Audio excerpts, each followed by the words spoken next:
Hey Matterporters, I'm Amir, and in this video I'll talk about editing scans within the Matterport app.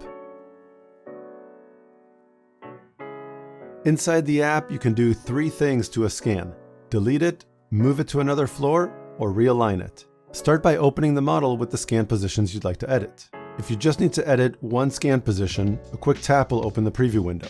Here you can not only preview the pano, but you also have the option to move the scan to a different floor, delete it from the model data, or realign it so that it's properly positioned.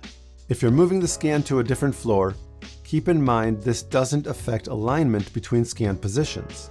The only change is reflected in the grouping of scan positions and what gets displayed in the minimap.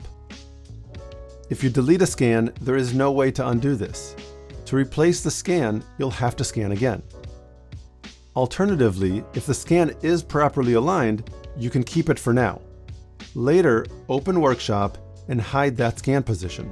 Hiding a scan in Workshop retains the 3D data while disabling the visitor's ability to access the position and see the 2D pano. Lastly, you can realign a scan position.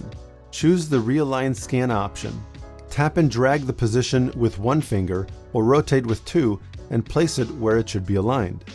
The system will try to realign it, but this time taking your placement into consideration. If realignment fails, try moving the scan along with the position it should be aligned to into a new floor and realign again. Once realigned, move the scans back to their original floor. In order to edit more than one scan at a time, tap and hold one of the scan positions. Then you can tap to highlight the others you want to simultaneously edit.